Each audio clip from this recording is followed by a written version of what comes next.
Welcome to week 2 of English 101. I wanted to do a video just to kind of chat with you guys a little bit about the navigation of the course, some of the projects that we'll be going through. So first off, we'll have these three sections of Blackboard if you haven't noticed them already. Course resources will be general information. So a little bit about me, the syllabus, my contact information will always be here, and Blackboard Help. So this is a link to Blackboard's YouTube channel. So if you have any questions, you can search through that to help you with anything Blackboard, but also you can email me as well. So the second section is course materials, and this is more of the weekly information. This will probably be the biggest section that you use. We have our announcements. If anything changes in the course, I usually do weekly announcements, any updates. I also send out announcements when grade is completed for assignments, to go check your grades, look at feedback. But these are automatically sent to your RCPC account, so make sure that you are checking that regularly. This will be the most important link, our weekly learning modules. Lastly, we have our student resources, so My Grades. That's how you get your grades and feedback, tools such as Blackboard Collaborate and Help. So let's go ahead and look at learning modules. We're going to have learning modules set up here. You've got your dates. You have a summary of what we're going to be covering this week. So the first thing you're going to get is just a kind of detailed summary of what I'm expecting this week and what topics we're discussing. So this week we're talking about grit and purposeful practice. One of the overarching themes to this course is how do we learn, because once we identify how we can put certain practices to make us better at something, we can learn how to be better writers and better communicators. So that's where we're going with this course. So all your assignments will be connected to your own personal journey of understanding how you learn and how you can become a better writer. So definitely go ahead and read this. Our topics and lessons will be basically a lecture. So any PowerPoints, any prezzies, things that just basically cover the main topic, whether it's writing, whether it's learning. So this week we do have a couple ones. What is my writing process? We'll do embedded Google Slides. So you can click along here, go through it, or you can use this button right here to maximize it full screen. As you're looking at these presentations, think about these questions. How confident is your writing? Or how confident are you in your writing? What are your strengths, weaknesses? What do you want to change about your writing, if anything? And why do you write? Not just because it's an assignment, but think about your future career. Will you be doing reports? Will you be doing presentations for the boss? Things like that. This is the kind of nuts and bolts of the writing process. So we're going to look how to organize a essay, a basic overview of essay writing. Now, our essays may be longer or vary in length and different topics than what's in this presentation, but it's essentially a guide for what I'll be expecting in terms of formatting for essays. So we talked about the introduction paragraph, body paragraph, transitions, even how to come up with a clever title.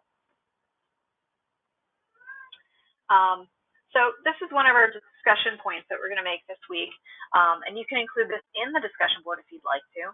We're going to tie the idea of learning again. So we all come from different educational backgrounds. Some of us are right out of high school. Well, you guys are. And some of us are coming back to school, or some of us have taken a couple years between classes, transfer students. We all have different educational backgrounds and learning experiences. So we want to kind of think back to those experiences to think about what makes our viewpoint on learning. So did you have a good experience or a bad experience with an English teacher in elementary school to make you love or hate writing? We had similar experiences to this young man here that, from a TEDx Youth talk. So let's think about what builds our opinion about learning and how we go about learning stuff.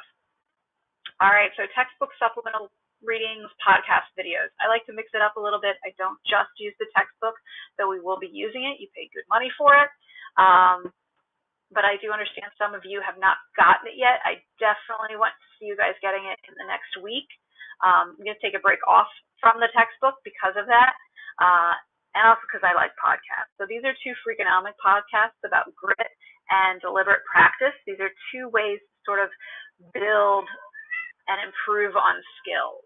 I hope you like the podcasts. If you suddenly have become addicted to podcasts, email me. I would love to make some other recommendations.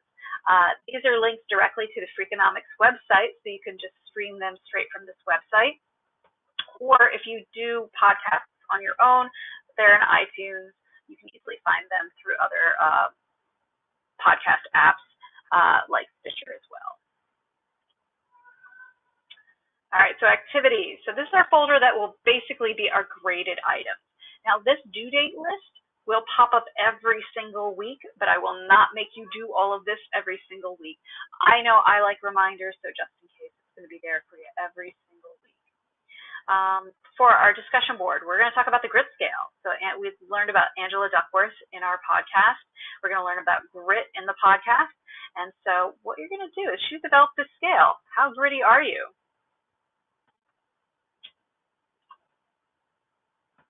So it's a quick questionnaire. You'll get your score. And once you get your score, I want you to click for the discussion board and answer the questions involved with the assignment. Also, I want you to bring an additional resource. So Google Angela Duckworth, Google grit. Try to bring something else that not all of us have listened to or heard about. So include that information there. I'm not asking for citations since we haven't covered them. If you are familiar with the citations, please use them. It's about academic writing. But if you are not, just as long as I know where it came from.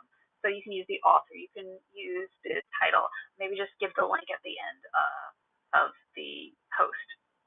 Now remember, posts are due Thursday night. For this assignment, I'm looking for a post to be about, initial post to be about 200 words. Responses should be at least 50. I grade for quality over quantity. So don't go through the discussion board and put 10 posts that say, great posts, I like what you say. That will not get as good a grade as someone who's trying to have a conversation with just two people. So keep that in mind. If you're familiar with discussion boards, just click create thread, good to go. If you're not, and you're still a little rusty, we have the instructions and we have the instructional video. All right, next. Every couple weeks we're going to do a grammar boot camp just to review some skills for grammar.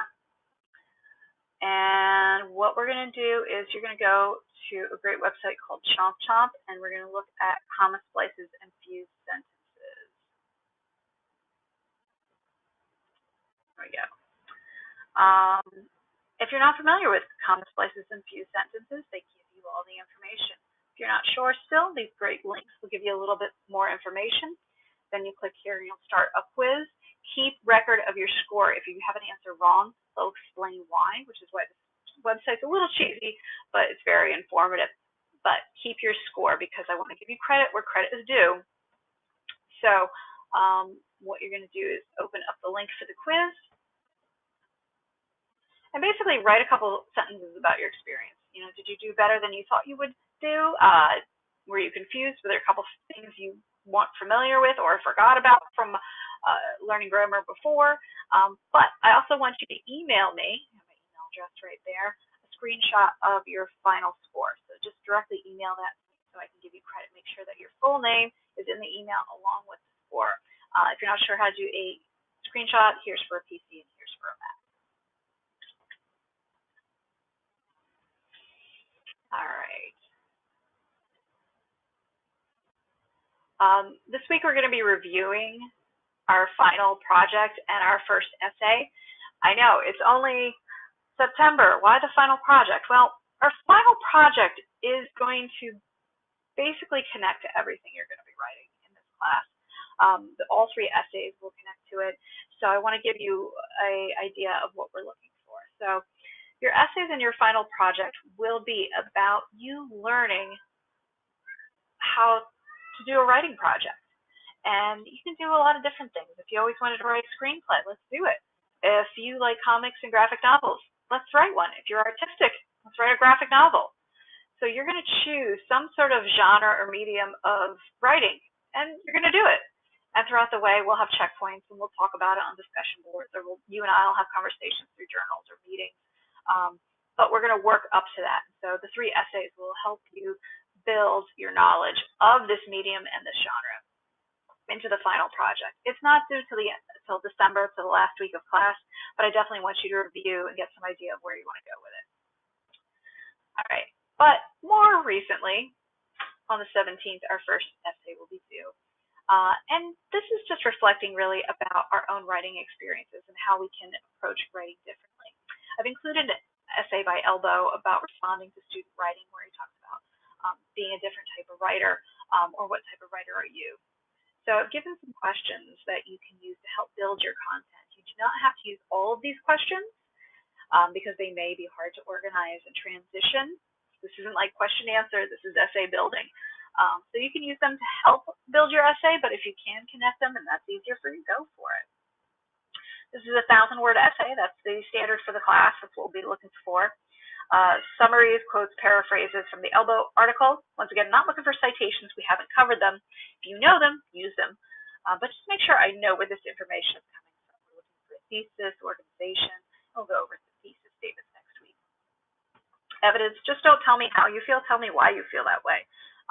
Standard grammar. All submissions for this class need to be a Word doc. Blackboard doesn't read Google Docs very well. So here's a quick link on to how to convert a Google Doc to a Word doc. If you're like, well, I don't have Word, either use one of the school computers, which do have it, or email me, because there is an option for students to get Word for free. I'll be glad to share that link with you. I'll probably post it in an announcement later on this week too. But still, email me, so it's something, so you get it directly. All right, so at the end, this is just kind of a little checklist to make sure that we're all on the same page. So what have you done this week? Well, I hope you've reviewed the parts of the essay through the lectures, reflected on learning and education, learned a little bit about grit and deliberate practice, made sure you look at the final project in the essay 1, completed the grammar boot camp. So this is all just kind of a list of all the assignments, and kind of just make sure we're on the same page as we close out the week. So that's my video for this week. I hope you enjoy some of the course materials this week, and if you have any questions, please email me, and I look forward to working with you.